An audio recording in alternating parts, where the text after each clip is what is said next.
Well, hello, I'm Brett Curry, and it's time for another spicy curry hot take, the part of the show when I get just a little bit spicy. Now, if you're not reviewing and reflecting, I believe you're wasting time. I believe this applies as we wrap up a year like we are right now, it's 2023. If we're not reviewing and reflecting on what we learned, how we've grown, what lessons we want to take into the new year, and what lessons we want to reject, but I think this also applies to things like books, as an example. I'm a big believer that it's more valuable to key in on a handful of really impactful business books and review, reflect, and implement than it is to hit some kind of unnatural one book a week pace or something like that. So reviewing and reflecting. And hey, this has been a unique year, right? I think 2023 has exceeded most expectations from a business standpoint. I know the vast majority of our clients had great years, strong years, record Black Friday and Cyber Monday events. There was always that recession that was right around the corner that just never really materialized. Inflation was still there, but maybe was kind of a lid was put on it, so to speak. Interest rates kept going up, but the consumer was resilient. And for the most part, D2C e-commerce and Amazon grew this year. But now it's time to reflect, and that's what we're going to do on this podcast. We're going to look at 12 ideas, one for each month of 2023, and these are $1 million insights because I believe that just one or two of these insights can unlock 7 figures of growth for you. And so with that in mind, let's get after it.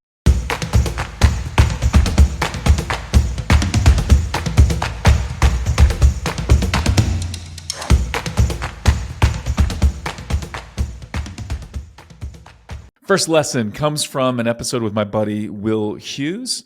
We met when he was the head of growth at Organifi, and he took Organifi from 18 or so million a year to $100 million a year run rate, and he did it in just 18 months. And so his episode, this was episode 231.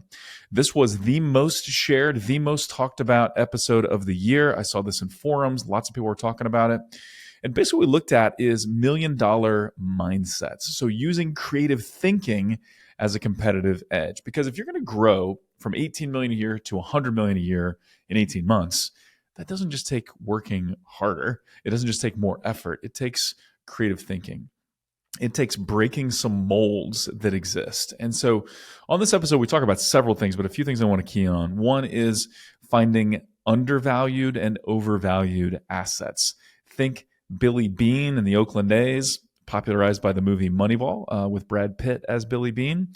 But the Oakland A's had one of the lowest payrolls in all of baseball, and yet they were able to go on one of the largest winning streaks in MLB history because they found players who were undervalued and therefore affordable. So knowing where to look to find undervalued assets. Another great example, the Hollywood blacklist, started by a gentleman named Franklin Leonard. And what Leonard did was he approached all the major studios because he believed that there were some things broken about Hollywood. So he approached all the major studios and said, hey, what are the top 10 movies that you had to reject? And of course, all the producers had ideas. And so from that, then Franklin Leonard was like, hey, I'm going to start finding a way to produce some of these movies. And you can Google it, Hollywood Blacklist, Franklin Leonard, and see all of the movies that were rejected by everybody else. But ended up being produced because of the Hollywood blacklist. And the list is a doozy. I would do a disservice to try to name them all, but movies like 21, which I love that movie, 310 to Yuma, The Bucket List, lots and lots of movies that won Oscars and brought in a boatload of money at the box office. But that was looking at, hey, what are, I think the model's broken here. I'm going to do the opposite of what everybody else is doing. And that's what Franklin Leonard did. And so using creative thinking as a strategic advantage. And one of the other things he talks about is, hey, look at problems from different angles, different altitudes, and different directions. And when you do that, you'll be able to solve problems in a unique way because, hey, it's not easy to scale and to scale profitably, but that's exactly what Will did. And so highly recommend this episode. There's so many things to quote and unpack, but go back and listen to that episode 231. Next episode, 221 with my boy, Brendan Bannister. This is kind of related to the first one, but you can 13x your growth through creative, data-driven marketing. Now, I met Brendan when he was the head of marketing at William Painter. And Brendan went through my Google and YouTube course. And that's kind of how he taught himself how to run traffic on Google and YouTube. And they scaled William Painter kind of to the moon. And so what Brendan and I talked about, there was a couple of cool concepts that I think are really, really valuable. One of those is the idea that design is hack. And what that means is really elegant, really thoughtful design is often more powerful and has a greater impact than any kind of hack that you could create.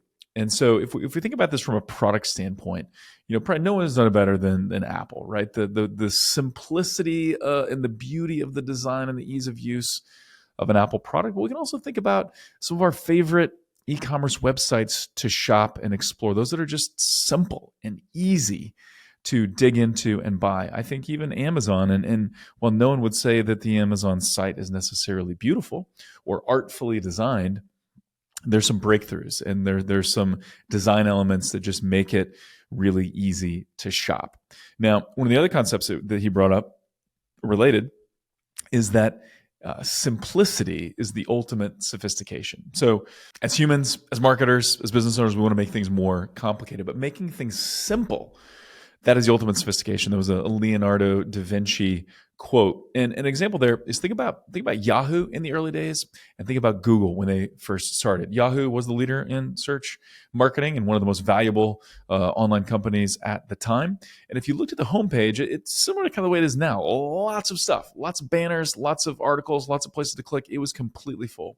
What did Google do?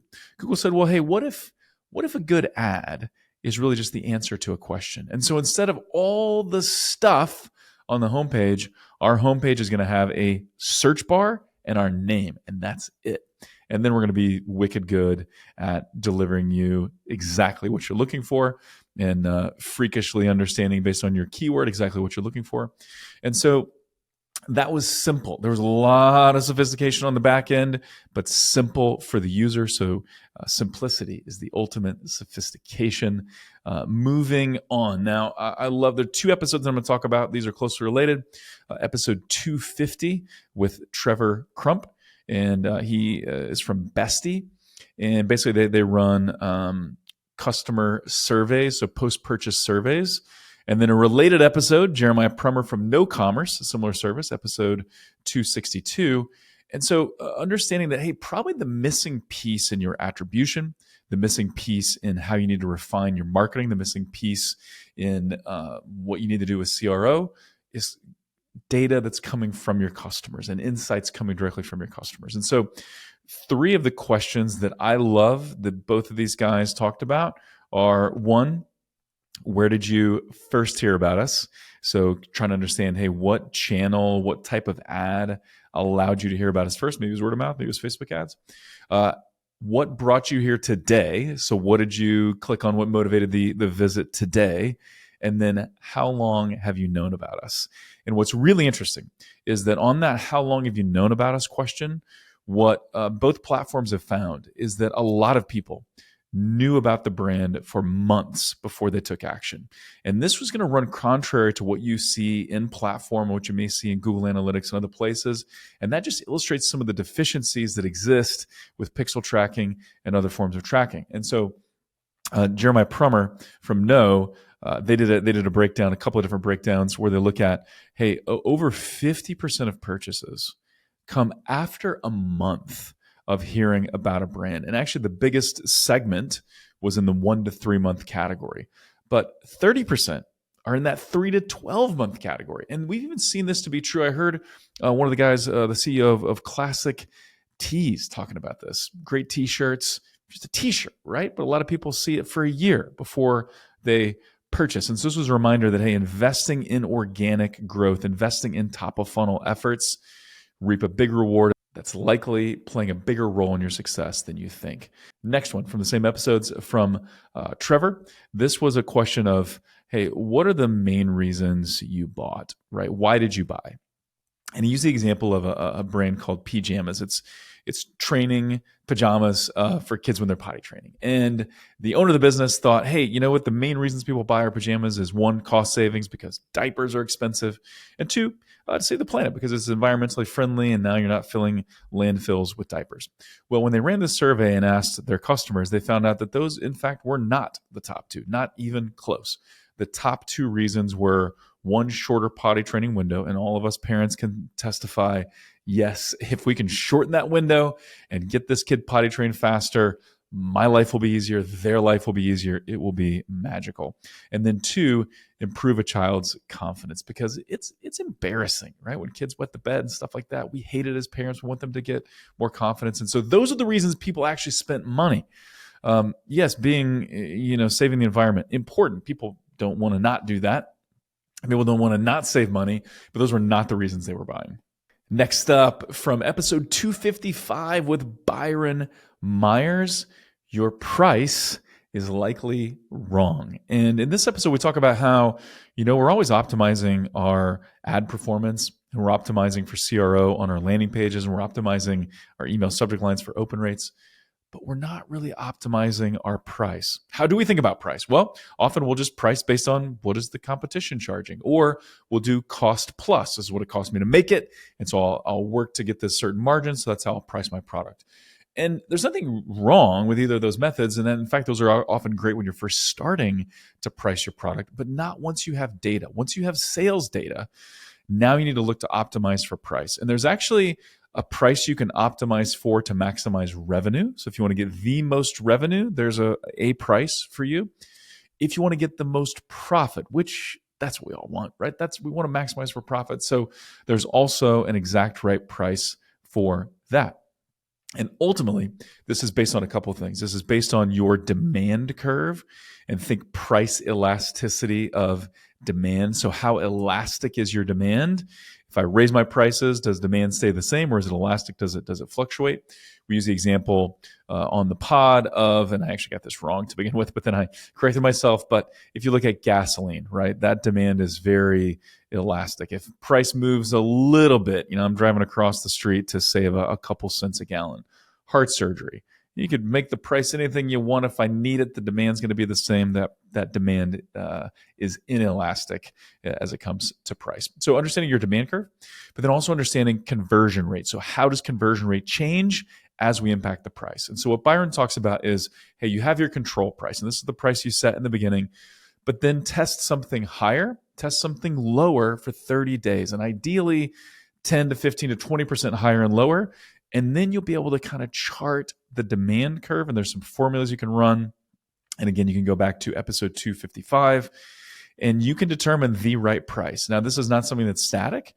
Byron recommends, hey, do this and then relook at this quarterly if at all possible. But hey, this is another thing that if we want to maximize profits, this can be absolutely $1 million unlock for you if you start to optimize price.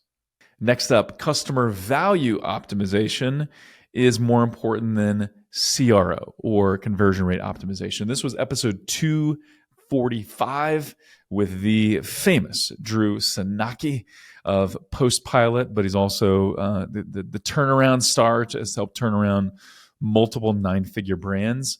And so he talks about a couple of things, but he talks about looking at how do we identify whales? How do we identify those customers in our business that are delivering 80%, 90% of the overall value in the company? And so as we can identify those whales and create cohorts and segments of those whales, then we better understand how can we go find more. And we really unpack in this episode this concept from Jay Abraham that there's only 3 ways to grow your business. Get more new customers, raise your AOV or get them to buy more every time they purchase, and then increase the frequency of repurchase, or think LTV. And so the cool thing is, to double your business, you don't need to double any one of those things. You don't need to get twice as many new customers. You don't need to double your AOV. You don't need to double your LTV. But if you just create a 30% increase in each of those 3 areas, or 33% increase, that will double your business. And so thinking about how do I optimize for customer value, that can really speed up and enhance your CRO as well, and overall really rapidly expand your business. Next up, we're talking about organic growth from YouTube, and I interviewed Liz Germain, episode 234. And she talks about 3 types of content to start with on YouTube. And I believe YouTube is still one of the largest untapped growth opportunities. We'll talk about YouTube ads in a minute. This is specifically, though, about YouTube organic. And one great recent example of this is Alex Hormozi. If you're in the entrepreneur space, which I'm sure you are, you can't miss Alex Hormozi, and he's gone to millions and millions of followers on YouTube in short order. Not that we can necessarily all achieve that type of success, but it just shows the power of great content and on that platform. But the 3 types of content that Liz recommends. First is help, and this is kind of some of the old school type of content that YouTube is known for. So, it's FAQs, it's listicles, it's how to do this, it's how to build this type of ad campaign, it's how to increase your average order value in Shopify, it's how to fix your dryer, your washing machine, or whatever. It's help articles, right? And those are going to be largely driven by search on YouTube. The next is hub. So think about episodes. These are interviews, series. It's basically a never-ending series of content. So some people put their podcast on YouTube. Some people have like a show on YouTube. That's kind of what hub content is. It's just never-ending, and it can attract people to come back to your content again and again. The third type is what's called hero. It's a deeper dive into kind of more of a personal look, but this is where you get emotional. You form an emotional connection, an emotional reaction. And this is something you need to do less often potentially on your channel, but it can have a huge impact. So help, hub, and hero, you need to get the right combination of that. Listen to episode 234 with Liz Germain to hear more. Next up, brand is everything. And this is episode 260. With Preston Rutherford. He's one of the founders of Chubbies, 9-figure IPO from Chubbies. And this episode was so great. So great in both the product design discussions and some of the discussions around ad performance, but also around brand being everything. And if you think about it, we all want to build a brand that people search for, that people go out of their way to find, and a brand that people love being associated with, and a brand that people love recommending to others, and a brand that people buy because it says something about who they are. And if you really want something valuable, if you want to have a valuable exit one day, if you want your ads to work better, if you want everything to be multiplied, then focus on building brand. And that's what Chubbies did. And they did this with their content, they did this with their website, they did this with the design of the product. But brand is everything, and brand is what ultimately led to that 9-figure IPO. Next up, one of my favorite episodes of the year to record. And I think this was the episode I got the most comments directly on. So episode 243 was Jacques Spitzer, Achieving Exit Velocity with YouTube Ads. And a couple of real highlights here. We talk about how consumers have short attention spans, but that's not actually true. Consumers have short consideration spans.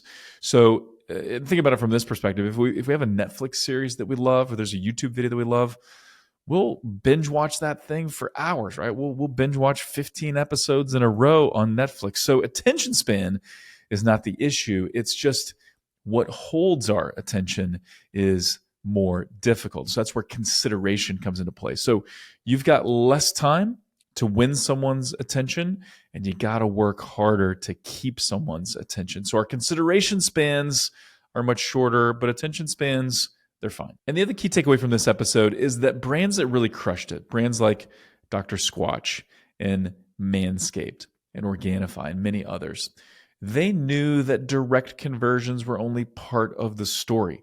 Fewer people click on YouTube ads than click on Facebook ads. A lot of people will view a YouTube ad and then search later. So with YouTube, the nature of the way people interact with it, it does drive more brand lift than it does direct conversion. So you got to understand that and measure that properly. So check out more, episode 243 with Jacques Spitzer.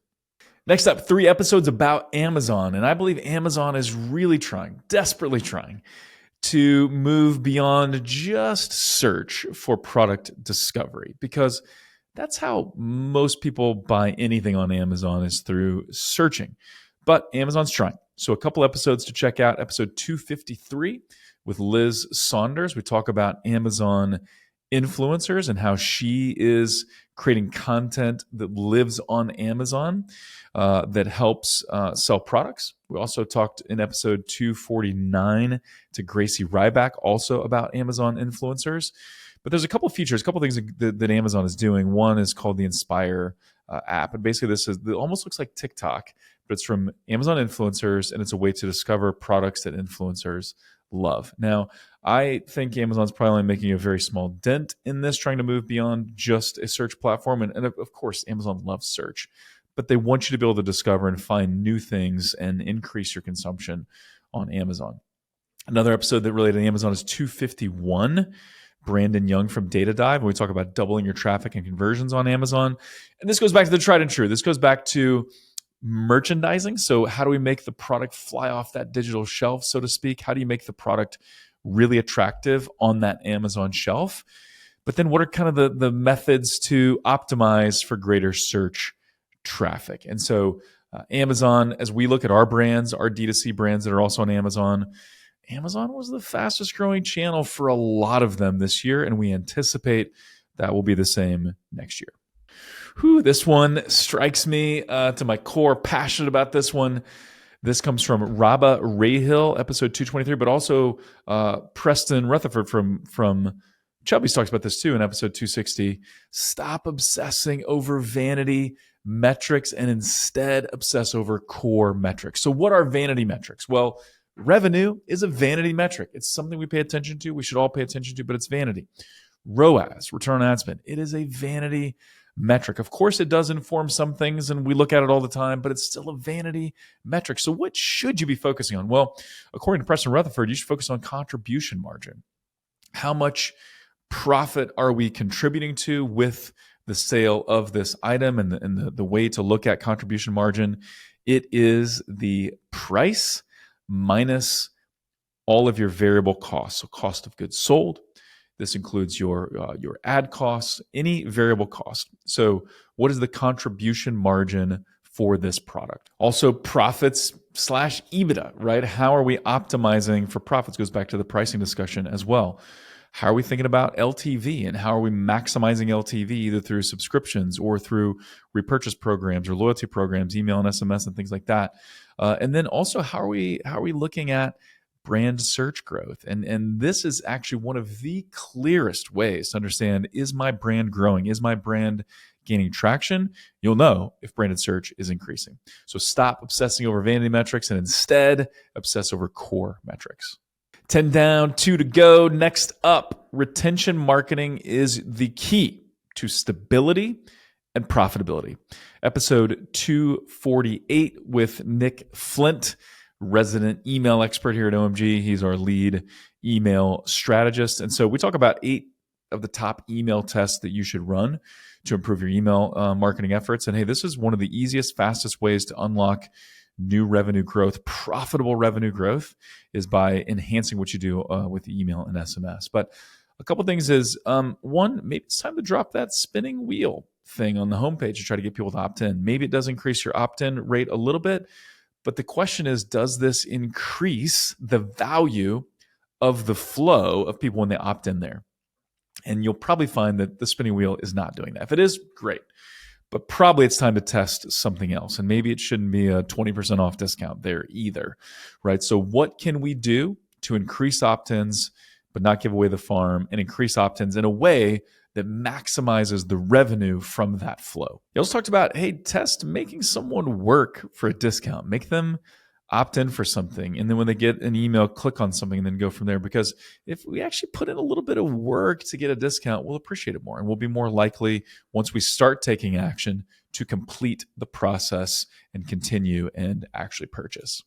One of our favorite email campaigns of the year came from a client, Everyday California. They launched a brand new website, and they wanted to get people to test it and use it and look for bugs or look for issues on the site. And so they sent an email saying, hey, break our site and you'll get 50% off, right? So find a bug, find any kind of flaw, find any kind of issue on the website.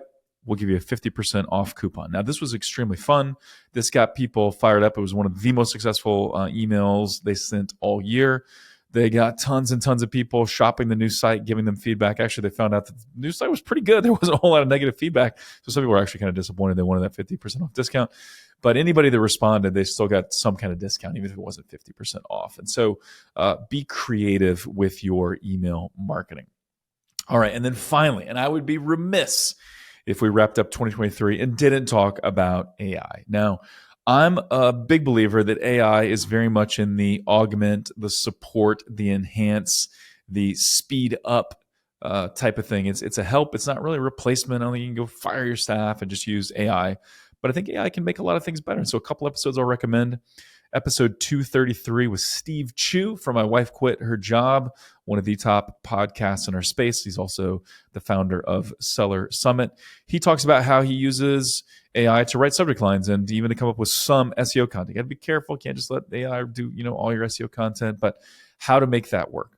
Then also, if you really want to go next level and take your AI game to the extreme, listen to episode 256, Frederick Valles, founder of Optimizer, one of the original 500 employees at Google. But he talks about all the ways he uses AI in his business. And this dude, he's so smart and he knows how to leverage AI. But a couple of the tools that come up, of course, OpenAI, but also Firefly's note-taking app, Tactic note-taking and transcription app, Claude, CLAUDE.ai. And Frederick talks about that, how he will, as he's looking to create content, he'll walk his dog, dictate stuff on his phone, upload that audio to Claude, then he'll get summaries and text versions and all kinds of cool stuff. He really unpacks that in that episode. But what I'm committing to and what I encourage you to commit to as well is experiment with AI. Use it on a weekly basis.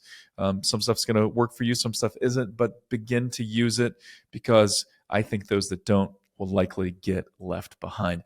So that does it for the year in review 2023. Thank you so much for listening. Thank you for coming in week and week out. Thank you for sharing. If you share this podcast regularly, thank you. If you don't, hey, if you know somebody that would find this episode or another episode interesting, please share it. It grows the community. It helps people out. And hey, you'll get a hearty thank you from those that you share with. If you've not left a review on iTunes, we'd love that as well. It helps other people discover the show, makes our day, makes me feel good, and our producers feel good. And so with that, here's to an amazing 2024. And with that, thank you so much for listening.